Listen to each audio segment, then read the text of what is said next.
Hello everyone, আমি পায়েল। আমার নতুন একটি ভিডিওতে সবাইকে এত এত ভালোবাসা। আশা করি আপনারা সবাই খুব ভালো আছেন আর আমরাও কিন্তু বেশ ভালো আছি। আজকে রবিবার, ঘড়িতে সময় এখন বেলা 12:30 মতো।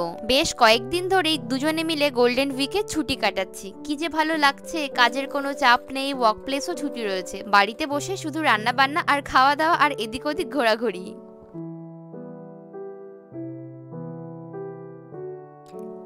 গতকালকে বাড়িতে বেশ কয়েকজন বন্ধু বান্ধব এবং পরিচিত মানুষজন এসেছিলেন। সেই উপলক্ষে বাড়িতে বেশ জমজমাটি রান্না এবং সারাটা দিন হইহুল্লোড় করে কাটিয়েছি। ওই কারণে একটু ব্যস্ত ছিলাম বলে ভিডিও আর তেমন করে ওঠা হয়নি। গতকালকে রান্না বান্না এখনো অল্প স্বল্প কিছু রয়েছে, তারপরেও কাঞ্চন বলল একটু গরম গরম বিরিয়ানি করো। এখানকার ইন্ডিয়ান রেস্টুরেন্টগুলোতে তেমন ভালো বিরিয়ানি পাওয়া যায় না, আর পাওয়া গেলেও সেটা স্বাদ ওই আমাদের দেশের কলকাতার বিরিয়ানির মতন তো একেবারেই না। তাই যখনই খাবার ইচ্ছা হয় এরম করে একবার বানিয়ে নিই।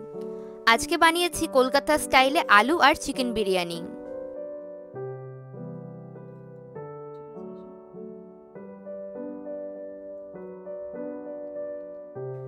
আমি বা কাঞ্চন দুজনেই আমরা বিরিয়ানি খেতে এতটাই ভালোবাসি, তাই বিরিয়ানি খাওয়ার জন্য আমাদের আলাদা করে আর কিচ্ছুর প্রয়োজন হয় না। দুটো প্লেটে খাবারটা বেড়ে নিয়ে স্যালাড হিসাবে পেঁয়াজ আর কিছু শসার টুকরো নিয়েছি।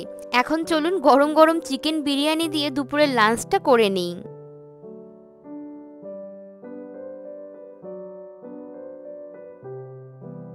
সন্ধে এখন 6:30 মতো বাজে। দুপুরে খাওয়া দাওয়ার পর একটা লম্বা ভাত ঘুম দিয়ে নিয়েছি। তারপর দুজনে মিলে হাঁটতে হাঁটতে বাড়ির পাশের ওই শপিং মলটায় এসেছি।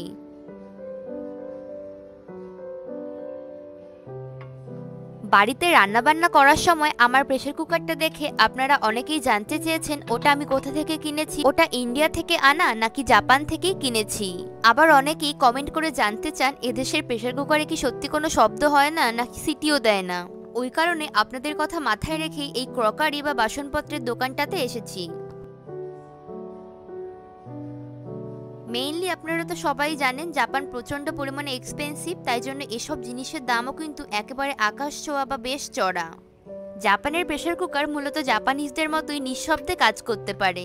এই কুকারটা কিন্তু সিলভারের নয়, স্টেইনলেস স্টিলের তৈরি। তারপরও বেশ ভারী, অতটা বড় না, ছোটখাটোই আছে। এখানে low high pressure, air out, open এবং অফের মতো বেশ অনেকগুলো ফাংশনই রয়েছে। এটা যেমন আবার আগেরটার থেকে বেশ বড় আর অনেকটা ভারী।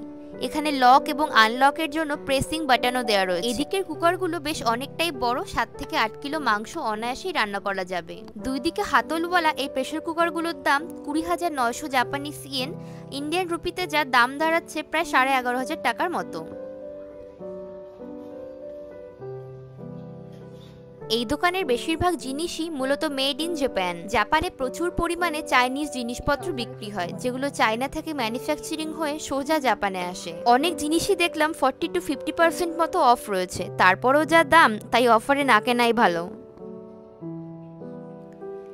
এদেশে মূলত যে জিনিসটার গায়ে লেখা থাকবে মেড ইন জাপান, বুঝে নেবেন সেই জিনিসটার কোয়ালিটি যথেষ্ট ভালো এবং দামটাও অনেক বেশি হবে। আর জানেন তো জাপানে কিন্তু প্রচুর পরিমাণে চাইনিজ জিনিসপত্র বিক্রি হয়, সেগুলোর কোয়ালিটি যদি সত্যি অত ভালো না হতো তাহলে নিশ্চয়ই এত কেনাবেচাও হতো না, তাই না?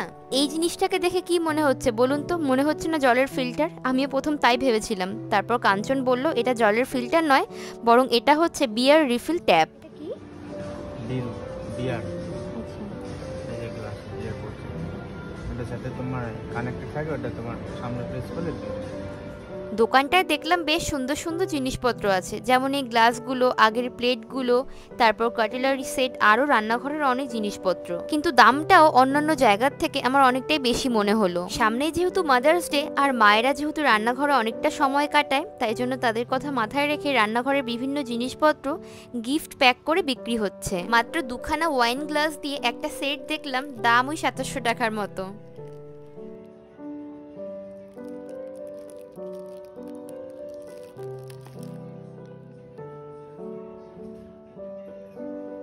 এছাড়াও বেশ সুন্দর সুন্দর বেন্তো বক্স থেকে শুরু করে জলের ফ্ল্যাক্স, বোতল, স্প্যাচুলা, হাতা, খুন্তি, প্লেট, চামচ সবই আছে।